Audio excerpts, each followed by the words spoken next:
Hello and welcome to our online conference, Genealogy for Librarians and Archivists, and to our live Q&A with the instructors. My name is Ginevra Morse. I'm the Director of Education and Online Programs here at American Ancestors and New England Historic Genealogical Society. I will be with you over the next hour as your moderator and virtual MC. I'll make sure we stick to our schedule, get as many questions answered as we can, share with you a few special offers, and generally keep everything moving along. Now, American Ancestors and New England Historic Genealogical Society is the oldest and largest genealogical society of its kind in the country. Each year, we assist hundreds of thousands of family historians on site and online through reference assistance, education programs, online searches, and more. Our team of genealogists and from our patron services and our library professionals are sharing with you throughout this program some tried and true best practices, some essential research tools, and other techniques to assist your patrons with their family history research. Now, before moving on, I also want to note that we are, of course, broadcasting from our homes with various limitations and distractions. We do apologize in advance if there are any interruptions for our end, and we thank you in advance for your patience and for bearing with us. If we do lose the connection for any reason, you will have access to a full recording on the conference webpage.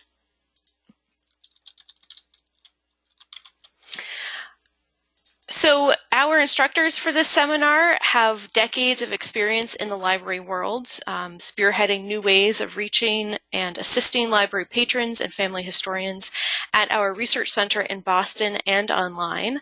And they have practical experience assisting thousands of patrons at our reference desks during one-on-one consultations and through several online reference services such as chat, email, and phone. Now, today's Q&A will be broken up by session with each instructor answering your questions. We'll then have a general Q&A at the end. Throughout today's Q&A, I'll also be announcing several special offers, and at the end, I will announce the winners of our virtual door prize, which is a 30-minute consultation with one of our genealogists. The winners do not need to be present to win and will be notified by email. And a reminder that this Q&A session is also being recorded and will be posted to the conference webpage. And as always, if we don't get to your question today, or if other questions emerge as you spend more time with the conference materials, you can always reach out to our instructors directly by email.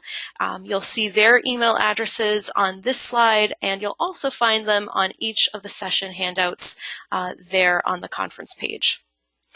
And speaking of that conference webpage and all of these conference materials, this is that URL that you should have received from me a few times now with where you'll find the recordings and the handouts, a number of templates and activities, and other resources that you may find useful when working with patrons. You'll have access to all of this material until the end of August. All right, so with that out of the way, let's turn now to your questions for session 1, which was presented by Jean Maguire, our library director, and she discussed several hot topics, trends, controversies, and some latest tools in genealogical research. So let's get to your questions. Again, if you have anything that you'd like to ask Jean or any of our instructors, go ahead and type it into the chat panel, and we'll try to answer as many as we can. All right. Well, hi, Jean. Good of you to be here with us. I'm very happy to be here. Good. And so one question is, do you have any suggestions on maybe some must-have resources or references for a family history section, whether we're talking to folks in a public library or in archives? What are some of the key reference works that you suggest having on hand? Great question. So I'll list a few right now based on some different areas of research. I'm also happy to type this up and send it out to participants if that would be helpful, so you don't have to write things down frantically now during the Q&A. So some of the core electronic resources are mentioned in the slides. So I mentioned a few of them in my session, and mentioned some, and Alice went in depth with some of those electronic resources. So besides those sort of core things like Ancestry and Family Search, I'll mention some print resources that would be worth having. So many things are online now. But an example of that would be some of the reference works that are on AmericanAncestors.org, like New England Marriages Prior to 1700, which is by Clarence Torrey. It's definitely a core work. You can get it online there. Also, the series of Great Migration books by Robert Charles Anderson, which is about 17th century immigrants, another core work. You can get it online on American Ancestors. So to list some print resources that you might want to have if your budget allows and your patron interest suggests you should get these things. One would be, if you have a lot of patrons interested in Mayflower ancestry, the Mayflower Families Through 5 Generations series, which is also known as the Silver Books because of their silver binding. They're published by the General Society of Mayflower Descendants. We have the 5th generation available as a database on American Ancestors, but for the earlier generations, you need the print books. Also for general New England, the Genealogist Handbook for New England Research. Our copies at the library are, just worn thin practically from all of our paging through them. That is published by NEHGS. You can easily buy a copy online. If you have a lot of patrons doing New York research, which many people do, whether you have folks who have ancestors who went and settled in New York or passed through New York on their way to the Midwest. It's a difficult area to research, important to have a reference for that. So the New York Family History Research Guide and Gazetteer, which was published by the New York Genealogical and Biographical Society, very important resource. For Virginia research, Cavaliers and Pioneers by Nell Nugent, which focuses on land records. And another resource, in addition to the Great Migration books for 17th century immigrants to America, would be Founders of Early American Families by Meredith Colquitt. And I'll just list a couple more. For Atlantic Canada, a lot of you may have folks who are interested in Atlantic Canada, either people who went directly there, settled there, or people who might have gone up from New England. There's the Genealogist Handbook for Atlantic Canada Research by Terence Punch. And for Nova Scotia particularly, and people who went to Nova Scotia from New England in the 18th century, Planters and Pioneers by Esther Wright. And lastly, I'll just mention Irish genealogy. That's certainly one of my favorite areas, and there are a ton of people interested in Irish genealogy. It's always one of our top 3 areas that people ask us about. An essential is John Grenham's new edition of Tracing Your Irish Ancestors. And for Scots Irish ancestors in the North, William Rolston's Researching Scots Irish Ancestors. And lastly, the Genealogist's Handbook for Irish Research by Marie Daly and Judy Lucy, our very own genealogists. For anyone doing Irish genealogy, it's very helpful for the methodology. And I could go on. I'll stop there. But those are some good core print reference works to supplement your databases. Thank you. And yes, I think certainly if we could have some of those in a handout, we can certainly add those to the conference webpage. Now, in addition to your list, Megan asks, do you have any recommended print resources for African American and Caribbean ancestry, perhaps with a focus on post-Civil War movement? And maybe this is something that we can also look into and add to the list after, but does anything come to mind to have kind of on hand for a print resource for this? Yeah, that's a really great question.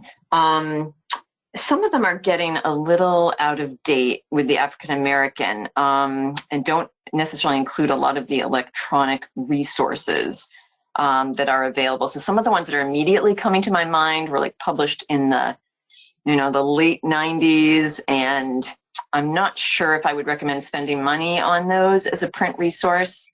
So yeah, that's something I'll add to the type list that we put. Some of them might be electronic that I send, but we can include that on the conference page. Great, thank you.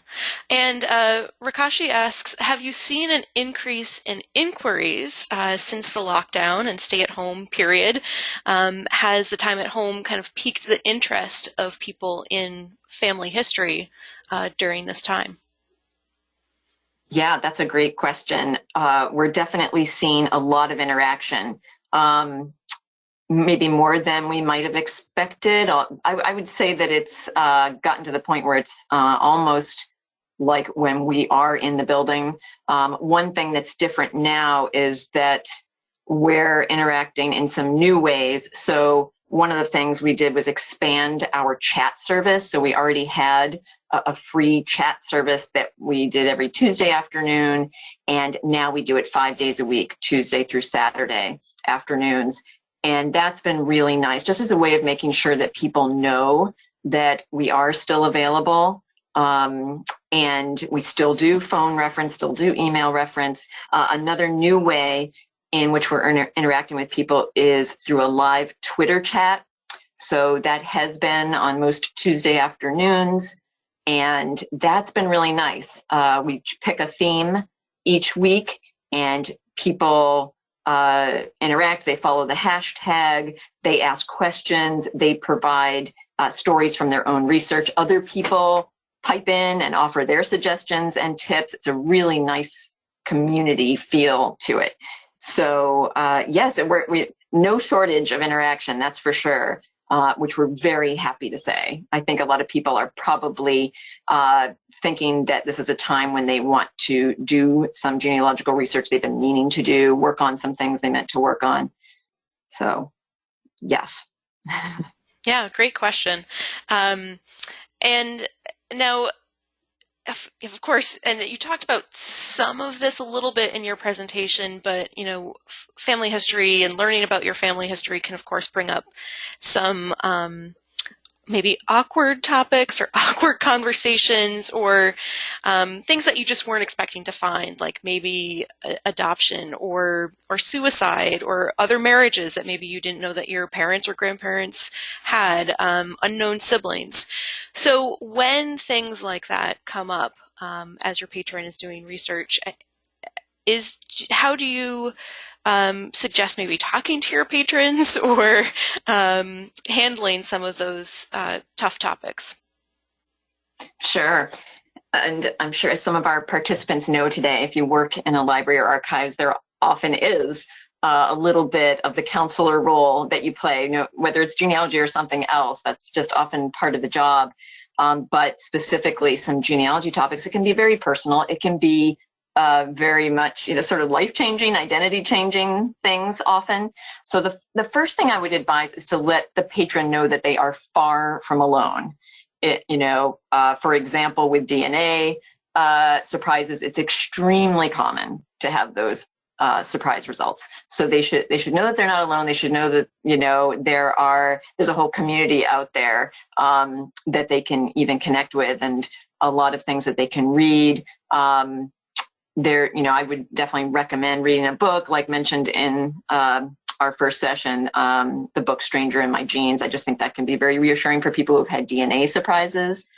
For DNA surprises, prepare them that some matches in their DNA that are new biological matches may not want to connect, but some may be very excited about it. And if you don't hear back from someone, it could mean that they don't want to connect with you, or it could mean that they don't check their inbox on the DNA website. So I wouldn't necessarily take it as a conclusive thing or something really personal. In my own experience, where there was an adoption situation for my grandmother, I found that trying to connect with people, I didn't hear back from a couple of people, and I don't know whether it may have been, I'm sure it was a surprise. And they may not have wanted to connect, or they may just have, a lot of people they do the DNA test, but then they don't really do anything on the website and they don't check it. But then I had a couple other people who were very excited to connect and, you know, invited me to a family reunion and that sort of thing. So, and I'll you know, just mention one story of patrons who came in. They were brother and sister. They had always thought they were biological brother and sister and had done a lot of research together over the years. They came in and said, oh, turned out the sister was not a biological sister fully. So she said, well, she's like, you know, it was a big shock, but I'm excited to have a whole other genealogical avenue to pursue. And she was putting that slant on it. So again, I'll just say the most important thing you can do is let people know that it's extremely, extremely common. And there are lots of resources out there, and they can get in touch with us. We do post-test DNA consultations for people. So if they've gotten their results and now they want to know what to do, we do those consultations. All right. Well, thank you, Jean. And of course, we'll hear from you later during the general Q&A. So we're going to move on. But before we do, I just want to remind everyone that, of course, libraries do receive 10% off our books. So if you are looking to expand your family history collection or that section in your library, you can see a full catalog of our offerings at shop.americanancestors.org. And then if you wanted to use a purchase order or a check or anything like that, and to actually get that 10% off, I suggest reaching out to my colleague, Rick Park, by calling 617-226-1212 or reaching him by email, rpark@nehgs.org. All right, so let's move on to the second session of the seminar, and that's Getting Started in Genealogy, Part 1. Your instructor for this session was Ann Lawthers, and Ann talked about some best practices for beginning genealogical research. She talked about methodology and some key sources, and really also provided tips for conducting a genealogy reference interview. So welcome, Ann. And, Thank you. And so a few questions here, and again, as you know, feel free to type your question into that chat panel. Oftentimes, and this was something that came up in as people were registering for this seminar, one thing that kind of came to light was oftentimes patrons will come to the desk and say, tell me all the information you have about a particular person. You talked a little bit about this and how to kind of steer them during when you talked about the genealogy reference interview, but what kind of tips or advice do you have for librarians and archivists when they're asked that? Any suggestions? Well, it's sort of like playing the game of Go Fish, and you're being asked to give all your kings and queens. You can't very well say Go Fish, but it depends on how your particular institution is set up. Some institutions do have surname files, so they can direct the patron to the surname file to look for the individual of interest.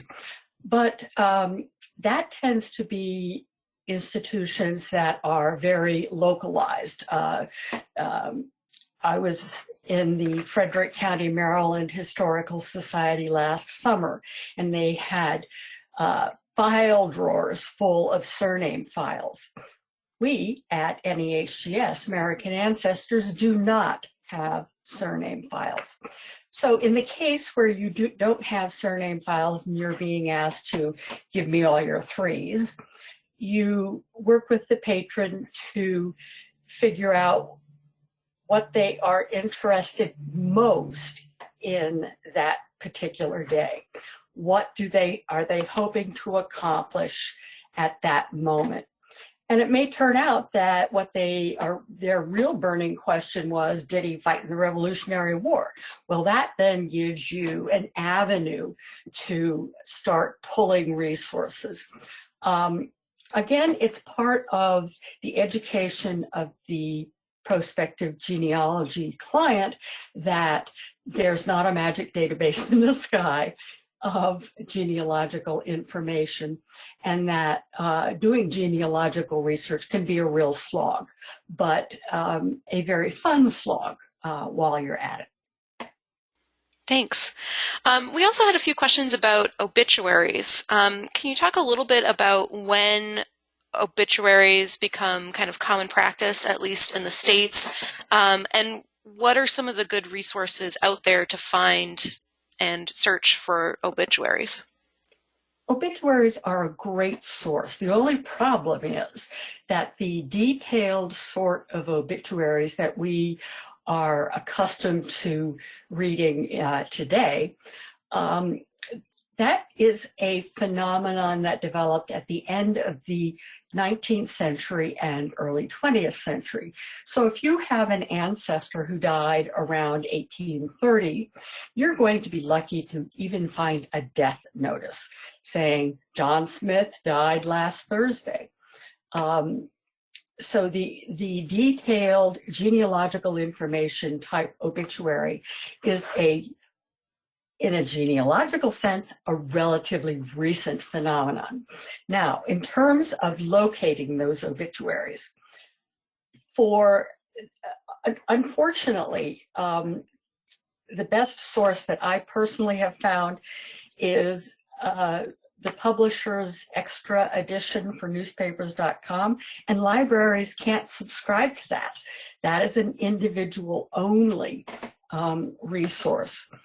So as a second plan B, other newspaper databases that your library might subscribe to often do have obituaries, such as Genealogy Bank. Actually, no, I'm sorry, Genealogy Bank is another one of those that doesn't allow institutional subscriptions. Sorry, newspapers.com.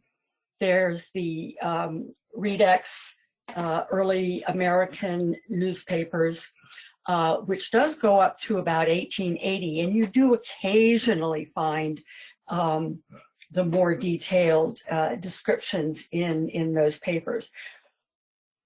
One database does not fit all because each database serves, or rather has different coverage. There are a number of free databases, and I put them in the slides, and I believe I also put them in the handout for newspapers. And if push comes to shove and you can't find it online, you can suggest to your patron that they contact the town where the person passed.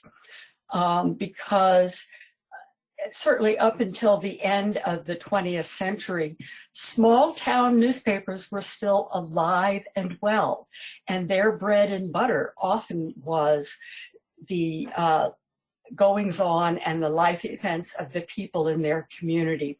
So your little teeny tiny town in the middle of rural New Hampshire may have had a newspaper that has not been indexed or picked up by any of the national newspaper databases. But if you have your patron contact them, they might say, oh yes, we do have something. All right, thank you. And you know, since it's a continuation of your first session, we can kind of shift into session 3 too, which was, of course, part 2 of getting started, in which you talked about, or you took kind of a more detailed look at several sources and how they can help answer genealogical questions. And then you also gave a great introduction for using DNA in family history. So again, please, if people listening, if you have any questions, type them into the chat panel. Now, a common question that certainly comes up, and I know that we hear at the reference desk, is, you know, what are some tips for tracing women? And, you know, women sometimes are, or often are not included with their maiden names, and they can be very difficult to trace. Generally, what types or what tips do you have for someone who is looking for their maternal ancestors? Well, part of it depends on the time period that you are doing the searching. The further back in time you go, the less likely it is to find a explicit reference to your female ancestor. But something that we often work with our patrons to do is you research the husband, because the husband and the wife had to meet somehow. And in the colonial period in particular, they very well may have been neighbors, or certainly not separated by any huge geographic distance. So the more you can understand about the husband's family, about where they lived, who they interacted with. I believe we talked a little bit about the fan principle, which is the families, associates, and neighbors of your ancestor. The fan club, as Elizabeth Shown Mills referred to it, the fan club may very well have information about your ancestor, particularly about your female ancestor. One little used, or I'm sorry, little used is not really the appropriate phrase, but underused sources for tracing your female ancestor are diaries and journals left by people who lived in the same town as your female ancestor. Now, of course, diaries and journals and other manuscript materials are not going to be extensively indexed, so you will have to read through a lot of prose to find any material about your ancestor. But many of the people who kept these diaries, some of them were business people, shopkeepers, or physicians, or clergy people. Others were simply everyday citizens who were interested in chronicling their life and their circumstances. So they would have captured the names of the people they interacted with on a daily basis. One of my favorite diaries, which was turned into a book, was about Martha Ballard, the midwife in Maine. It's a wonderful picture into the history and the life of people in early rural Maine and what it took to just survive. So look and research the husband, consider some other less common resources such as diaries and journals. All right, thank you. Now, Deborah asks, can you recommend a short, clear, every person's guide to DNA and family history, or using DNA in family history? She says it's such a scientific topic and it would help to have something short and in plain language. What do you recommend as kind of a go-to resource that is easier to understand and maybe doesn't have as much scientific language or jargon? Okay. My very favorite book, and I believe that Alice referred to this in her presentation, was Blaine Bettinger's book. It was the first book on DNA that I read where I didn't feel like I was in over my head. It's not exactly short, but it is definitely in plain language, very easy to understand. And it has different chapters on the different types of testing. So you might want to just limit yourself to the chapter on autosomal testing. So there's, there's lots of different things that you could go for. The Research Wiki, or the article on Family Search, they have several articles on DNA for genealogy, and those are also very approachable. And just for the full title, and I believe it is in the handouts, but so the book by Blaine Bettinger is The Family Tree Guide to DNA Testing and Genetic Genealogy. It's now in its second edition, and that's a great resource. And I also want to recommend a subject guide that we now have on our website that was created by our colleague Tom Dreyer, and it's pretty short, and I think it's easy to use. Hopefully it's easy to use, but that might be another online resource that, there's a glossary of terms, common terms that you're going to come across or that your patron will come across when reviewing their results. So that might be another resource, and I believe that there's a link to all of our subject guides actually on the conference webpage as well, so it's certainly worth a look. Maybe one final question, Anne, before moving on.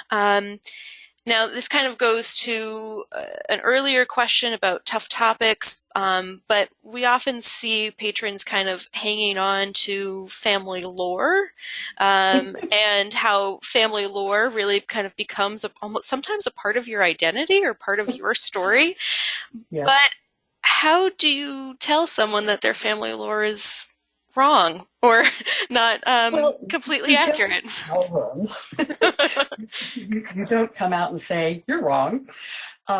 You present the evidence and you walk the person through, say, the migration path, or walk them through the available records, and show that James Jones cannot possibly be the son of Samuel Jones. He's the son of George Jones, even though the family history says that it's James Samuel.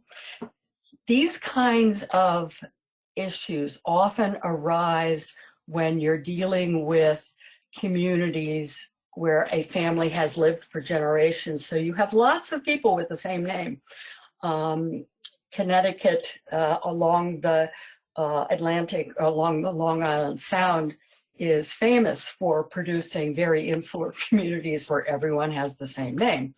And you do have to pick at it piece by piece, and it's building blocks. You lay down a foundation, make sure that everybody understands what the tools and the techniques that you're using are, and then you build the evidence piece by piece, and hopefully the individual will come to realize, oh, I guess that couldn't have happened, could it?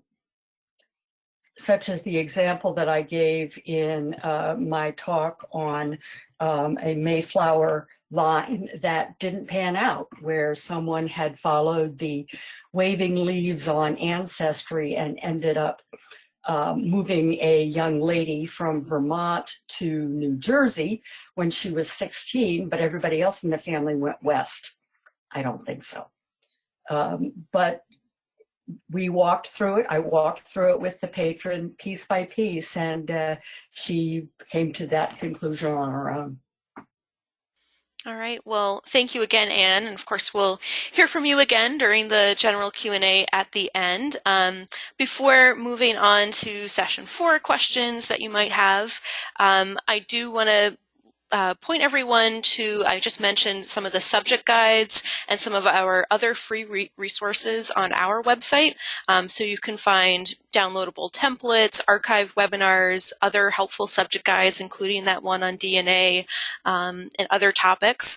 And you can find those at americanancestors.org/education/learning-resources. And I've also included those links as under the additional resources on the left-hand side of the conference webpage. So certainly something that I suggest you checking out, as well as pointing your patrons to. All right, so let's move on now to session 4, which was about online genealogy resources.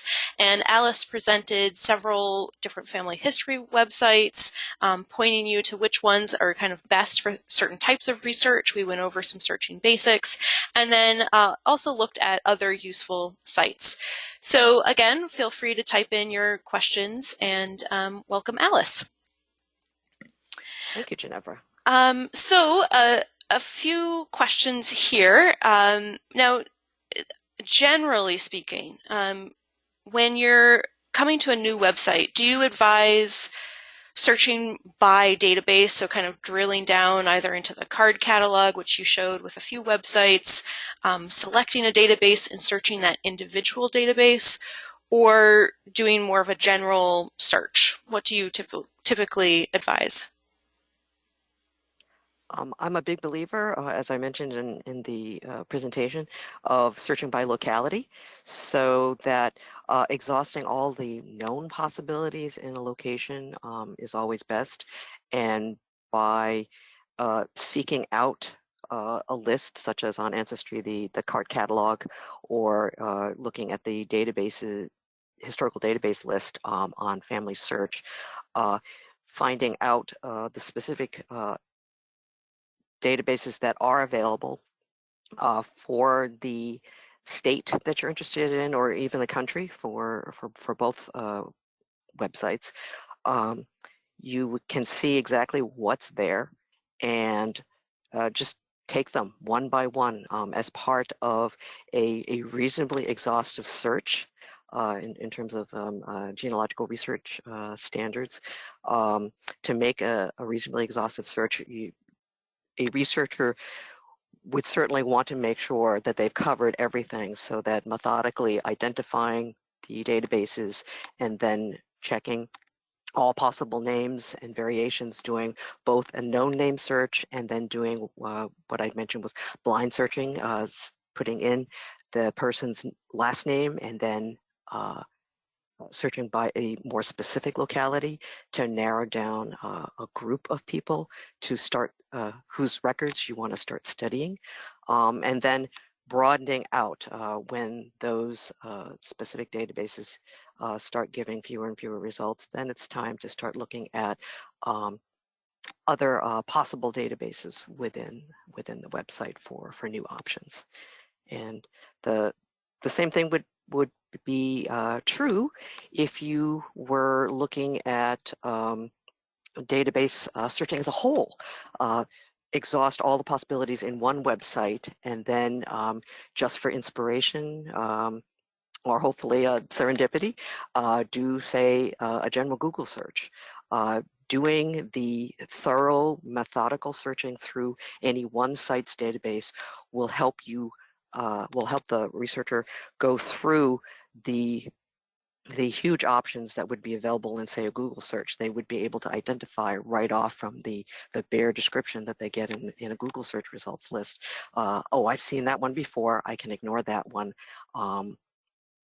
And then focus on those that don't look familiar, that haven't come up before. And again, hopefully those will lead to new clues and information. And certainly, between the different websites that you referenced and that you went over, there are shared collections or shared databases. So you might find, of course, like the federal census, you might find that on Family Search, you'll find that on Ancestry, you'll find that on our website, you'll find that various places, and there are other collections like that. Is there value or merit to searching the same collection on different websites? Actually, yes. For all that they are collaborating in offering access to the same group of records, each one of these websites will program their search engines slightly differently, so that in some cases, one website might actually do a search more to your particular purpose, for example, in terms of searching vital records. A good number of American Ancestors databases some of our earliest databases were, of course, vital record databases when we first went online with these, so that since then there are a lot more options. So those databases are very simple, and more we're reprogramming and adding more fields. But one could not search by, say, names of parents in a given database. Family Search and Ancestry does allow spaces for you to put in a mother's name or a father's name, and do a search based on that, so that as things go along, it does work out in the long run to definitely search each of these each of the sites that offer the same records, because the way the programming works out, there may be definitely something that would be more usefully searched, different fields that are available. Other times it could be a specific field that's available in one is not available in the other.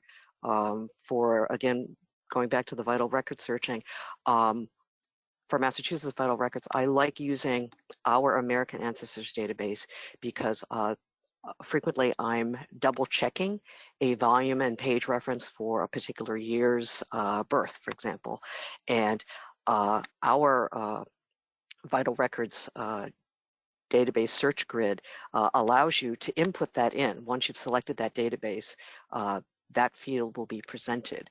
The other major websites, Ancestry and Family Search, they don't offer the same option to search by volume and page number. So again, based on what you're looking for, take a look at the search engine of each of the database websites and see what it is that you're looking for. Is there a new way that you can check that is not available in the others? And it's well worth checking.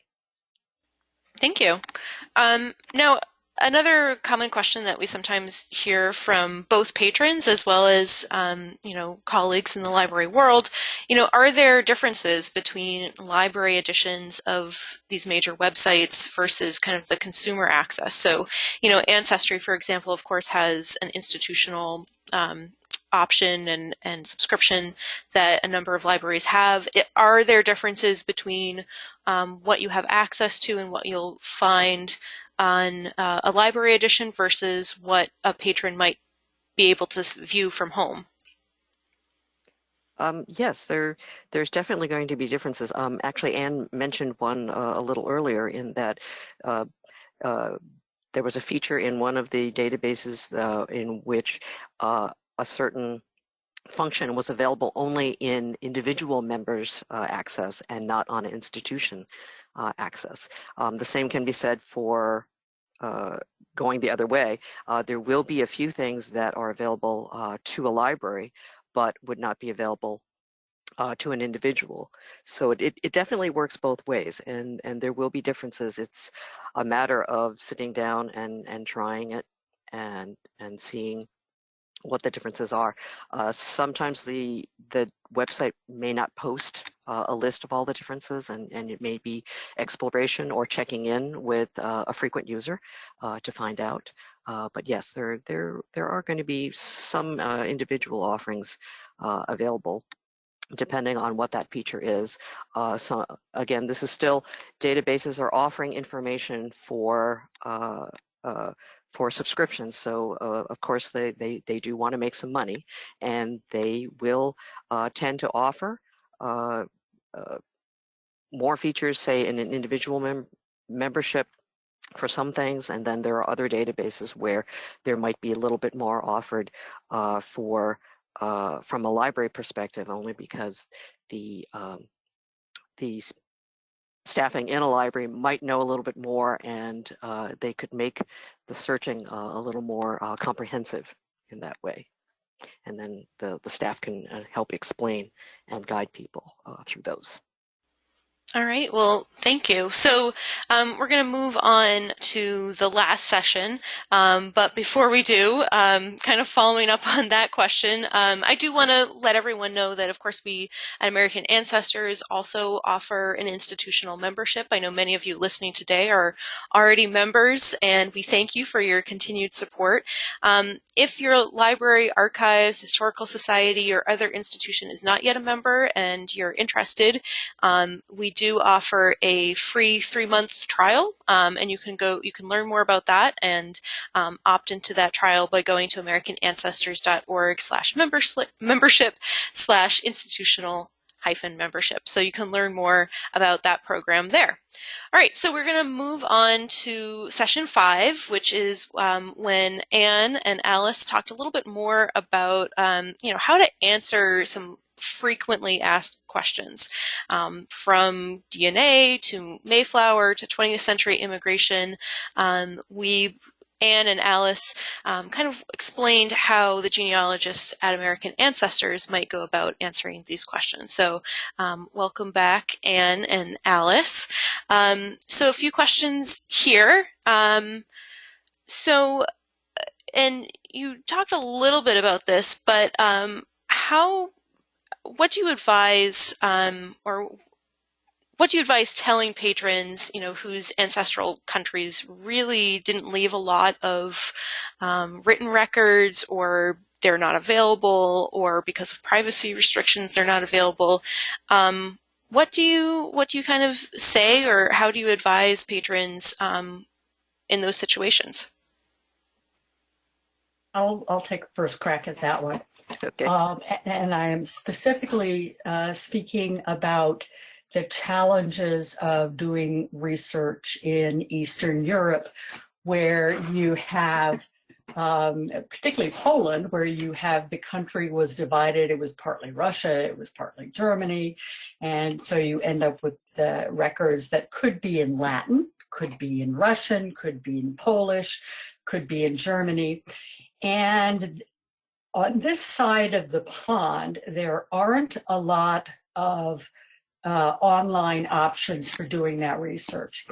So unfortunately, when you get to a certain point where you know the country, you know the town, you know the time period, and you're not finding anything online, and you don't read the applicable language all that well, you may need to hire someone in that particular country to do some work for you. Language barriers can be a substantial problem when you are doing research before the 20th century in any of these countries. Now, I know that the research problem for Chinese, for example, genealogy is different, but it's also a substantial issue. And Alice, I don't know if you want to comment on that at all. For doing anything that's not in I guess a recognizable to European Anglo language, there is definitely a higher degree of difficulty.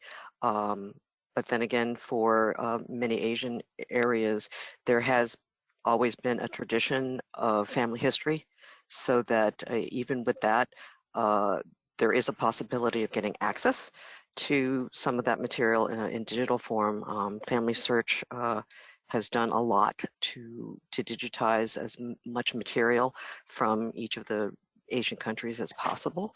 And so more and more, the interest is out there, and there will be an organization or entity that will try and fill that. But yes, it is difficult at times to try and get any kind of research done from here in the United States. I think I'd like to build on that just for a second. I think if you contact specialty societies, as I believe Alice was recommending, they can frequently help you make what contacts are needed across the pond or in Asia. So there are a number of Polish American genealogical societies, and once you're connected in, they can help you identify and access those records.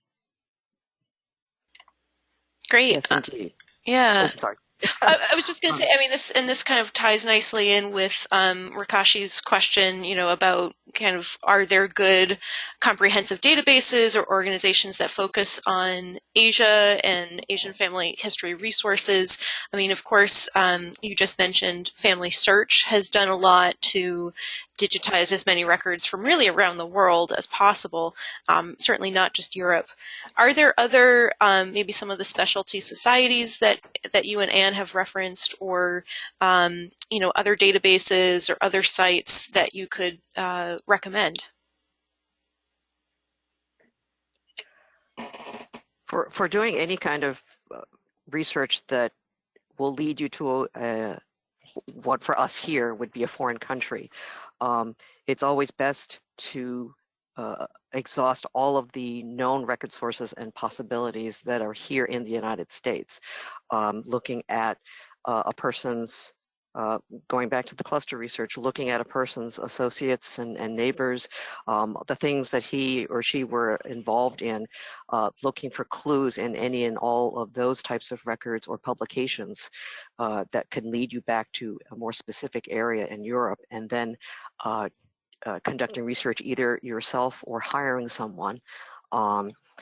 Many of the researchers that are available these days in these respective countries, they do have an idea of the resources that are available, as well as some of the intricacies of contacting these local repositories and working with them, so that if one is considering doing any kind of hiring of personnel to do research, then they should definitely list out all of the possible questions, think about all the aspects that a person is likely to cover, and to make sure that they can do the required tasks to complete research on the specific question.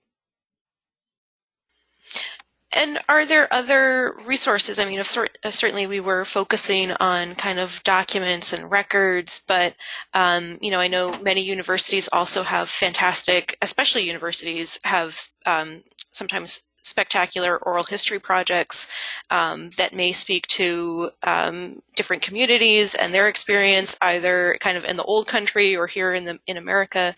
I mean, are there other resources besides just written documentation that both library professionals and patrons can kind of avail themselves of?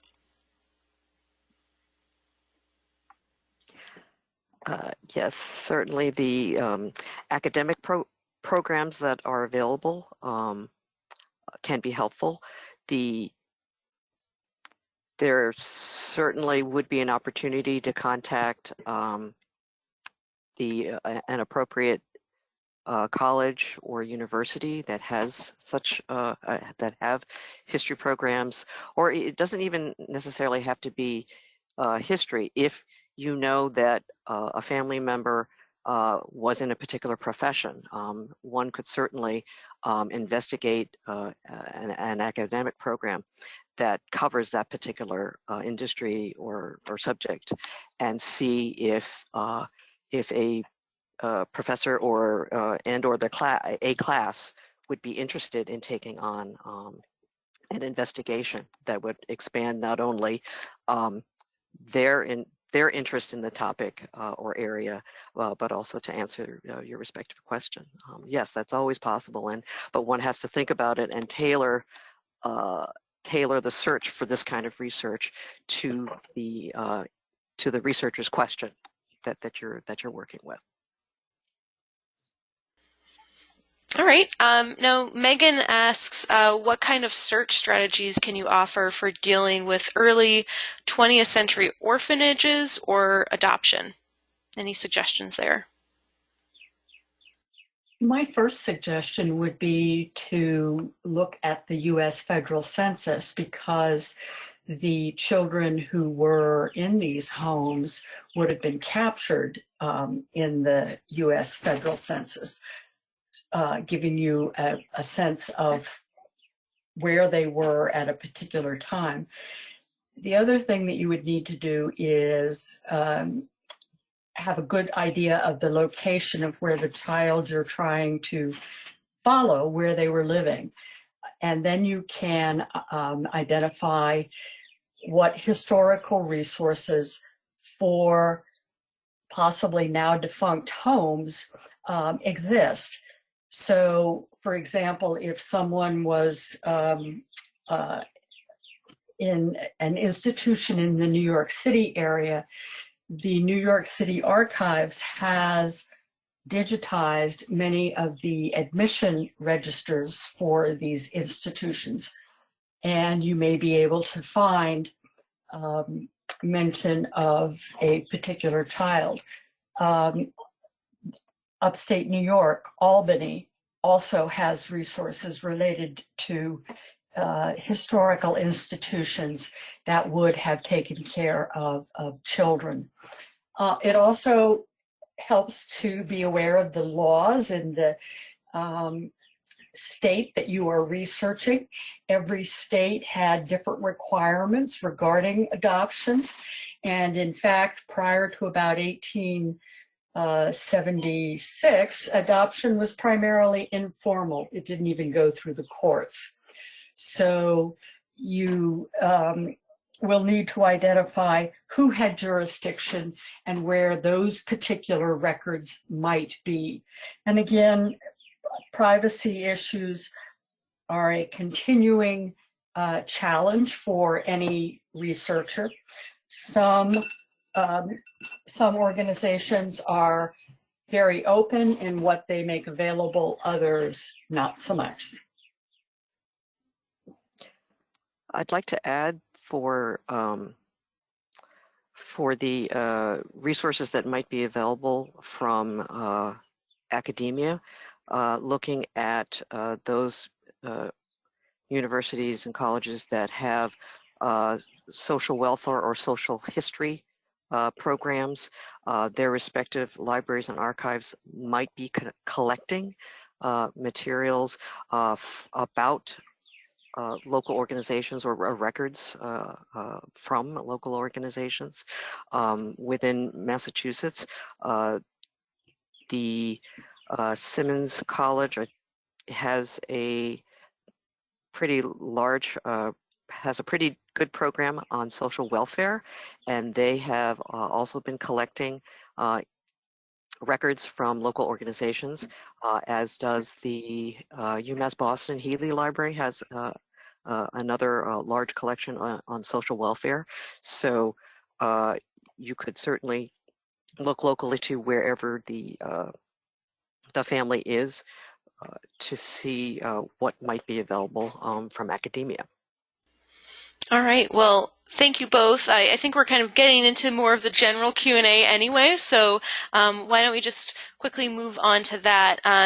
So one final special offer. So we are happy to provide a $10 discount on our consultation services when you book by October 31st. So if you are kind of doing your own family history during this time, or you kind of want to just experience what a consultation is like and what that process feels like, we are offering, again, that discount when you book by October 31st. Of course, the consultation itself could be scheduled after that date, but you do at least need to book it by then. And consultations can be conducted in person, over the phone, or online, and our experts are certainly providing this service during kind of the stay-at-home period. So we're seeing a lot of people taking advantage of this service during this time. And consultations really allow you to get advice from a professional genealogist and make real headway in your family history research. So certainly follow the instructions there, and it's also this special is also mentioned on the conference webpage. All right, so let's get to the general Q&A and see what final questions you might have. So I'm going to unmute all of our instructors, and I'm going to start by Jean, since we heard from you at the start of the hour. I just wanted to kind of check in, and did you have anything that you wanted to add to some of the conversation that we've been having over the last several minutes? Thank you, Ginevra. Yeah, I'd love to.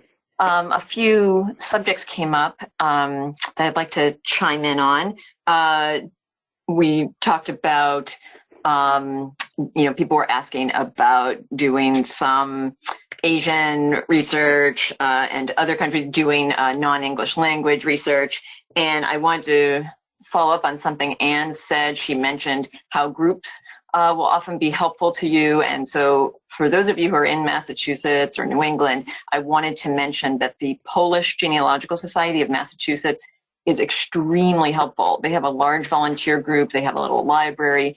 They are very generous with their time in terms of helping people work through their genealogical research, try to understand the Polish language and the records available. So I just want to stress that there really is help out there. One thing that is common in the genealogical community is that people are so happy to help out. It's definitely a field that involves sharing. People love to share their knowledge and their time. So that's something to offer to your patrons, that there are groups out there. Also, with the with Chinese American research, I'm not sure if this was mentioned, and Alice may have been modest if she wasn't mentioning it, but we do have a great subject guide that Alice did on Chinese American genealogy, which is available freely on our website. It's at americanancestors.org/read, R-E-A-D. I know Ginevra also provided a link in general to our learning resources, but I would check that out. It's really good introduction. I know it's helpful to those of us on staff who don't have the expertise that Alice has. So there's that. And then I'd love to touch upon the orphanage adoption question. This happens to be something I've done a bit of because of my grandmother's adoption. One thing I would advise with patrons is not to give up, that it's very, very possible to have success with your adoption and orphanage research. Specifically, there are a lot of Catholic orphanages, and I would say don't hesitate to contact them. Sometimes you have to do it by letter still in this day and age, and very often you may hear from them, we don't have anything. I doubt I'm going to find anything. I'm sure we just don't have many details on people. That's very common. And then what may happen is you may have to nudge a few times. Also with Catholic orphanages, I do recommend making a donation, sending a check along with your letter. It really is helpful. And they often have files that you wouldn't believe with information in it. So that I would say, and in Massachusetts, you can go to court to get adoption records released. I was able to do that for my grandmother. The records may or may not have a lot of good information. In my case, it actually did not have the real name of the biological father, but it still was a good record to have and had some other interesting information. So I'll just leave it there. Thank you.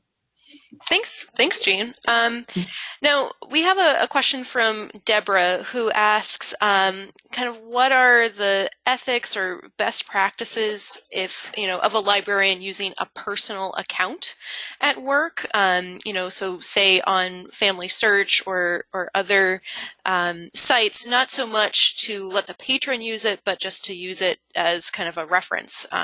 So entering in your personal account into a website, bringing something up and showing a patron, or do you advise that that the patron create their own account, especially if it's for something that you don't have a library edition of or a library edition doesn't exist? So what are some best practices there, and what suggestions might you have?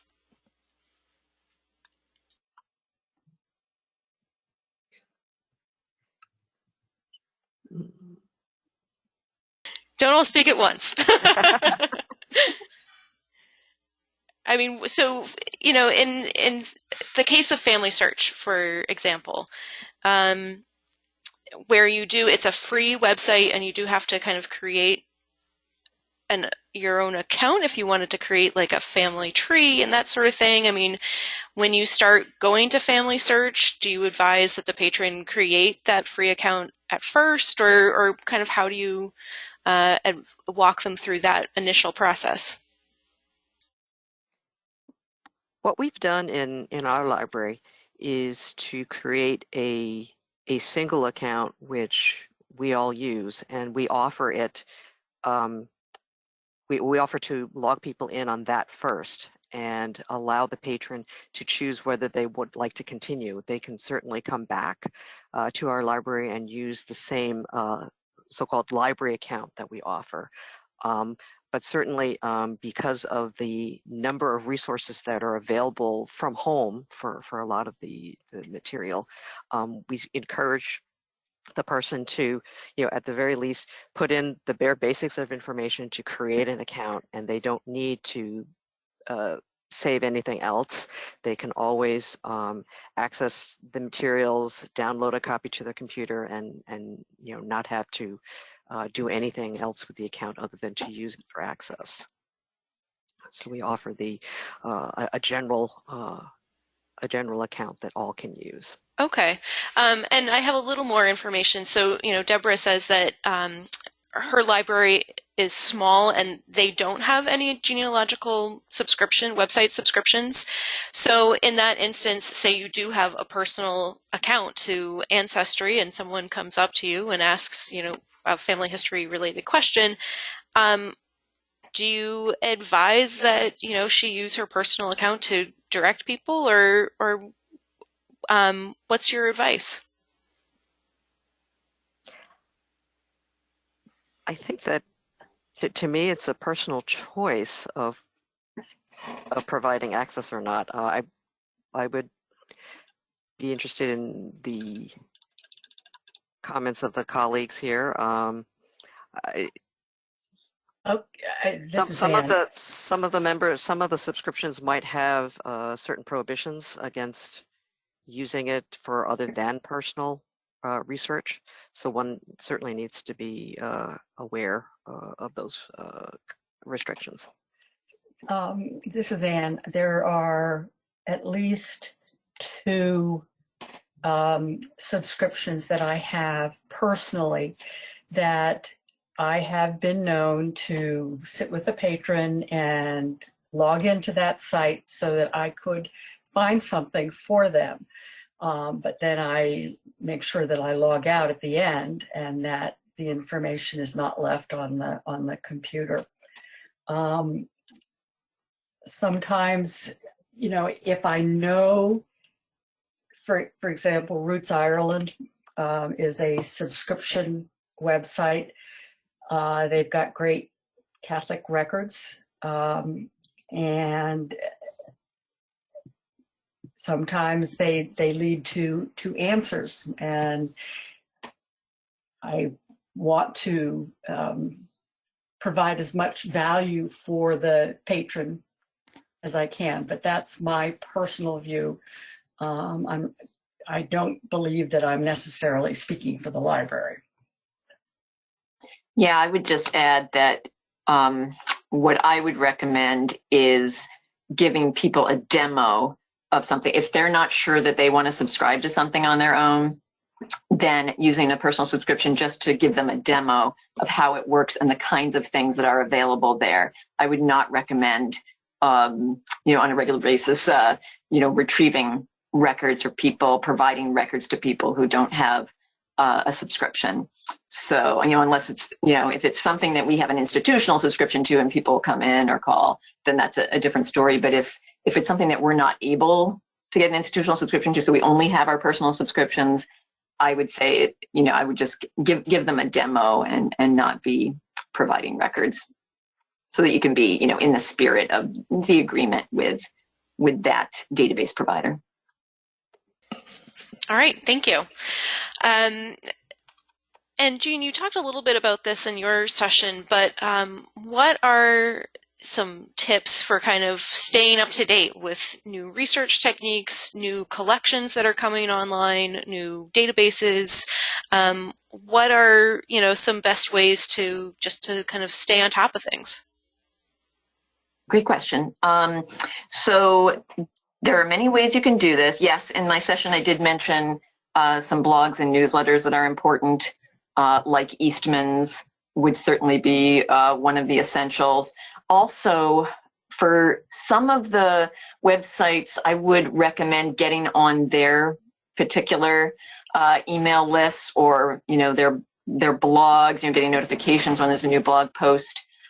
That's really helpful. It's very up to the minute, and for some of these websites that have a lot of new things coming along, that's really helpful. Now we have our own for American Ancestors, which I don't think I mentioned in my session. We have a database news email that comes out. It's a blog. You can get notification every time there's a new post. And what's great about that is it's immediate. As soon as the records go online for a new database on our site, then you get that email. So there's that. But other sites like Ancestry and Family Search have similar things. So I would, those are things that can be hard to stay on top of, all the new collections that are coming online. So I would say, be willing to have a little extra email in your inbox and subscribe to the particular lists of those database providers. So in addition to the blogs I mentioned in session 1. All right, thank you. So it looks like those are all the questions that we had, and I know that we're a little over time already. If we didn't get to your question, if you think of something as you start to really dive into these materials, maybe reviewing the recordings a few times or going through that, we have a kind of a scavenger hunt activity that you can kind of test out your search skills. As you dive into those materials and questions kind of pop up, feel free to reach out to our instructors directly. You'll find their email addresses on each of the handouts on the conference webpage. And you might also, especially if you're looking for more kind of assistance with your own family history research, you can certainly consider scheduling a consultation or hiring our research services teams, and you can learn more about those services by contacting the emails there. So before we say goodbye, I do want to just announce the winners of our virtual door prize. As you may recall, you were all entered to win a 30-minute consultation with a genealogist.